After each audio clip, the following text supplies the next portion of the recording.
on décide de se lancer sur YouTube, il y a toujours un problème qui nous fait face, c'est le fait de se dire je suis pas tellement à l'aise face à la caméra. J'ai un petit peu peur de pas être à l'aise, voire pas être à l'aise du tout, d'être ridicule, que les gens me jugent, que mon entourage se moque de moi, que les haters sur YouTube mettent des commentaires du genre « Ah, t'es pas très à l'aise face à la caméra, hein ?» C'est normal d'avoir peur de ça et en même temps, quand on démarre, alors on part tous d'un point de départ et ce point de départ, parfois, il n'est pas très haut et donc forcément, c'est pas terrible ce que ça donne à l'écran. Alors je vous mets juste une toute petite vidéo, un petit extrait d'une vidéo que j'ai fait il y a quelques années en arrière, en 2015, quand j'ai lancé mon premier business en ligne. Je vous la montre maintenant. Salut à tous, c'est Gabriel. Donc ce qu'on va voir aujourd'hui, c'est la différence entre les deux parcs Disney. Parce qu'il faut savoir que dans le complexe Disneyland Paris, donc il y a plusieurs choses. Il y a la partie hôtel, il y a le Disney Village avec le cinéma, mais il y a deux parcs à thème. Donc voilà, donc c'est les deux parcs dans lesquels vous allez passer votre journée, vous allez passer votre journée. Vous allez faire les attractions et vous voyez, c'est pas extraordinaire et je suis parti d'assez loin. Comme je vous le disais, on démarre tous d'un point de départ. L'idée, c'est pas de se dire ok, je démarre de très loin ou je démarre d'extrêmement loin, mais c'est de comprendre comment avancer sur ce chemin et de devenir de plus en plus à l'aise en vidéo. C'est ce que je vais vous expliquer justement dans cette vidéo. Je vais vous donner plusieurs clés. Avant, qui je suis tout simplement pour vous dire ça, quelle est ma légitimité pour vous dire ça. Je m'appelle Gabriel et en 2015, j'ai décidé d'arrêter mon travail et de me donner un an pour vivre de mon business en ligne de création de contenu. À l'époque, comme vous avez pu peut-être le constater, mon premier business en ligne de création de contenu, c'était un guide ce que je vendais, c'était un guide pour organiser son séjour à Disneyland Paris. En avril 2015, j'ai lancé mon premier produit. Au bout de 6 mois, je générais plus de 1000 € par mois avec ce business.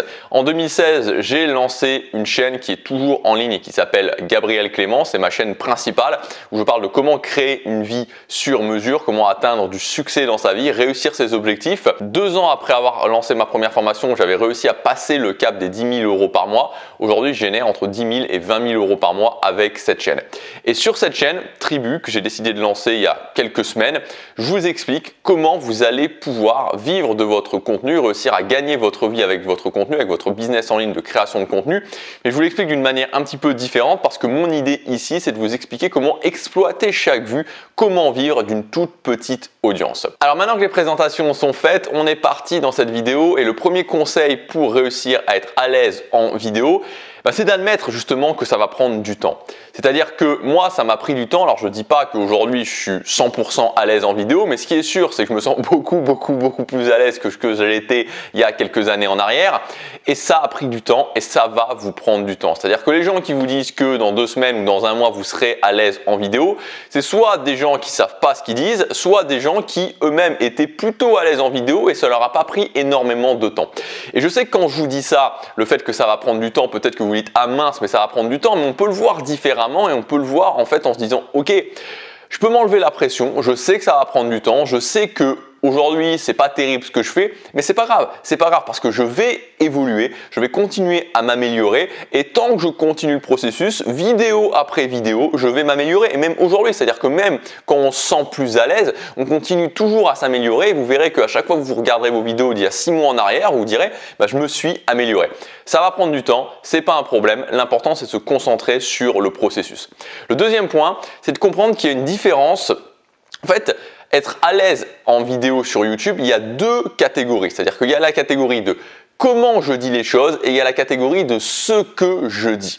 Donc comment je dis les choses, c'est tout ce qui pourrait être de la communication non verbale, c'est-à-dire pas vraiment le texte, pas ce que vous allez dire, mais tout le reste. La façon dont vous allez vous exprimer, l'intensité que vous allez y mettre, le regard que vous allez avoir, comment vous allez bouger, toutes ces choses-là. Et le deuxième point, c'est vraiment votre contenu. Les deux sont évidemment très importants et c'est important de voir que c'est 2 catégories différentes. C'est-à-dire que c'est bien de les travailler chaque catégorie à part parce que c'est important, chacune est importante, mais les exercices à faire ne sont pas les mêmes.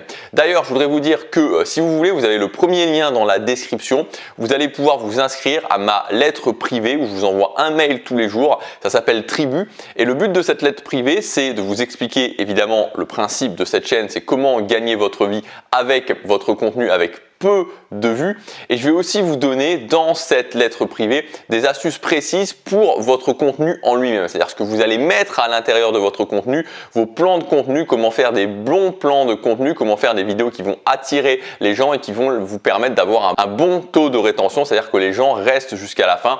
Donc si ça vous intéresse, vous cliquez sur le premier lien dans la description, c'est gratuit, c'est sans engagement, vous rentrez votre adresse email et vous allez commencer à recevoir un mail tous les jours. Vous pouvez tester et le jour où vous en avez marre, il y a aussi un lien en bas de chaque email pour pouvoir vous désinscrire. Le troisième point, c'est justement d'avoir un plan de contenu. C'est-à-dire que quand je fais une vidéo, et ça je vous conseille vraiment de le faire, à la fois pour le domaine comment vous allez dire les choses et ce que vous allez dire, c'est d'avoir un plan de contenu. Parce que si vous n'avez pas un plan de contenu et si vous faites les choses, vous mettez vous mettez le titre de la vidéo et vous faites les choses un petit peu au petit bonheur la chance, ça va pas fonctionner. Donc c'est impératif d'avoir un plan de contenu. Alors un plan de contenu, ça veut pas dire tout avoir rédigé.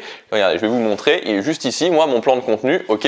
Oui, c'est pas. Alors je sais pas si on va vraiment voir ici. Je vais pas le mettre devant, mais je vais le mettre juste ici parce que vous allez vous apercevoir que c'est pas énorme. Il y a 2 pages en fait. Donc il y a 2 pages, c'est un peu plus grand. Mais là, quand c'est vraiment ici, on est vraiment sur le contenu de la vidéo. Donc là, si vous voulez, ici c'est l'intro, ici c'est le point 1, le point 2, et puis le point 3, 4, 5. 6, 7, il y en a 7, donc ça prend pas beaucoup de place et en fait à chaque fois je mets le point principal avec si je veux par exemple un exemple précis et c'est tout. Donc je suis pas en train de lire mon plan, alors des fois vous le voyez pas, c'est à dire que je fais des cuts et donc je regarde, mais ça je l'enlève, mais je suis pas en train de lire les choses, c'est à dire que après, une fois que je vais avoir terminé le point numéro 3, je vais simplement regarder le point numéro 4 et je vais regarder le point numéro 4 et je vais commencer à parler. Mais c'est important d'avoir ce plan de contenu pas rédigé mais pour que vous sachiez ce que vous allez dire. Quatrième point, c'est de revoir votre texte avant de commencer. Moi, c'est toujours ce que je fais, c'est-à-dire qu'avant de commencer une vidéo, je prends 5 minutes où je revois mon texte, tout simplement parce que les vidéos en général, je ne les ai pas fait juste avant. Souvent, je les fais peut-être 2-3 jours avant. Je vais reprendre mon cahier, c'est ce que j'ai fait juste avant de tourner cette vidéo, et je vais relire tout simplement pour me remettre les choses en tête et pour me remettre aussi les exemples en tête. C'est-à-dire que je vais lire le premier point, ça va prendre du temps. Si tu penses que dans 2 semaines, tu vas y arriver, tu auras réglé le problème, c'est faux, etc. Le deuxième point, comprendre qu'il y a 2 aspects. Ce que tu fais, comment tu le dis. Le troisième point, avoir un plan préparé, pas rédigé, mais que ce soit clair, etc., etc. Donc en fait, ça va me permettre vraiment d'avoir ces choses-là en tête, de me remémorer ces choses-là et pas de les redécouvrir quand je vais faire la vidéo. Ça prend pas beaucoup de temps, mais c'est vraiment important de le faire parce que ça vous donnera beaucoup plus d'assurance quand vous allez parler. Le 5e point, c'est d'éviter les sources de pression supplémentaires. Vous allez voir que quand vous allez démarrer, quand vous allez vous lancer, ce qui va se passer, c'est que vous allez, alors déjà, c'est pas tellement naturel à la base de regarder un objectif, de parler à un objectif. Quand vous allez vous lancer, vous allez avoir un petit peu la pression. C'est-à-dire que vous allez pousser le bouton on de la caméra, vous allez vous retrouver face à votre caméra et d'un coup, vous allez vous dire, ok, ça y est, il faut que je me lance. Voilà, c'est un petit peu compliqué. Donc ne rajoutez pas des sources de pression supplémentaires en faisant des vidéos quand il y a des gens chez vous, en faisant des vidéos quand il y a des gens qui risquent d'arriver et toutes ces choses-là. Parce que forcément, ça va baisser la qualité de votre vidéo. Donc vraiment, essayez de faire les choses. Prenez une pièce tranquille chez vous. Vous savez, c'est pas très compliqué. Par exemple, ici, j'ai loué un appartement. Cet appartement, il est pas, je veux dire, il y a un éclairage qui est très mauvais dans cet appartement. L'appartement en lui-même est plutôt relativement sympa. Il y a une mezzanine en haut. Enfin, vraiment, c'est un appartement que j'aime bien. Mais en soi, pour la vidéo, il est pourri. Voilà, pour la vidéo, il est pourri parce que il y a un très mauvais éclairage. Ils ont mis des vitres. En fait, vous pouvez pas les voir ici, mais les vitres sont teintées. Donc il y a une source de lumière, mais qui est vraiment là-bas et ça m'intéresse pas. Et ici, j'ai pas de lumière. Donc en fait, si j'avais pas le spot juste ici qui m'éclaire, ce serait absolument affreux. Donc en fait, c'est mieux si vous avez une pièce avec une petite lumière naturelle, mais au final, en achetant une softbox qui va vous coûter 30-40 € sur Amazon, vous pouvez vraiment régler le problème. Mais prenez une pièce chez vous, tranquille, où vous êtes tranquille, où il n'y a pas des gens qui risquent de passer, où il n'y a pas des gens qui risquent de vous interrompre, pour pouvoir vraiment diminuer les sources de pression supplémentaires, parce que quand vous êtes exposé à d'autres regards, vous allez forcément être moins bon en vidéo. Moi, je vous le dis, ça m'arrive de faire des vidéos dehors, j'en ai fait beaucoup, des vidéos dehors, même en fait avec des avec des gens qui regardent, et forcément je suis toujours moins bon. Alors cette année j'en fais un petit peu moins parce que évidemment avec le coronavirus, là je suis en Corée, enfin voilà, je suis à Séoul, c'est pas forcément bienvenu de prendre les vidéos, de sortir l'appareil et voilà, de se mettre là où il y a plein de monde, mais quand je le fais, voilà, je sais que je suis moins performant quand je suis dehors que quand je suis à l'intérieur parce qu'on est toujours moins performant quand il y a de la pression. Le sixième point, c'est d'éviter les cuts, c'est-à-dire les coupures quand vous allez commencer à faire des vidéos. C'est un très bon exercice à faire. Moi, quand j'ai commencé justement mes vidéos, vous voyez, je suis parti avec l'extrait en début de vidéo, je suis parti d'assez loin. En fait, je faisais pas de cut. C'est important quand vous démarrez de pas faire de cut, quitte à justement à ce moment-là, je mettais plutôt mon plan de vidéo, je le mettais juste en dessous. Vous vous en rendez pas compte, mais là c'est la lentille et le plan de vidéo est juste là. Donc ça me permet juste de regarder un petit peu au fur et à mesure ce que je vais dire ensuite. Et vraiment c'est important de faire ça parce que le fait de pas faire de cut, ça va vous permettre d'avoir une certaine aisance, d'avoir une certaine assurance et de vous améliorer. Donc après, ça veut pas dire que vous ne pourrez pas potentiellement faire des cuts comme moi je fais, des petits jump cuts qui me permettent de donner plus de dynamisme à la vidéo. Bon, ça va vous prendre plus de temps au montage, mais au final, bon, ça c'est une autre question. Mais vraiment au démarrage, moi je me souviens les 100 premières vidéos que j'ai faites, je faisais pas de cut. Donc je mettais sur on, donc ça vous demande en amont de réviser un petit peu plus ce que vous allez dire, mais je mettais sur on et je partais. Et si j'avais des hésitations, j'avais des hésitations, c'est pas grave. Donc au démarrage, je vous conseille vraiment de ne pas faire de cut dans vos vidéos, de ne pas faire de ne pas faire de coupure, de vous lancer, voilà, de réviser votre texte, de vous lancer et puis d'y aller, même si au départ c'est hésitant, c'est pas grave. Et enfin, le dernier point, et ça c'est vraiment pour vous améliorer sur le long terme, c'est à chaque fois de revisionner vos vidéos.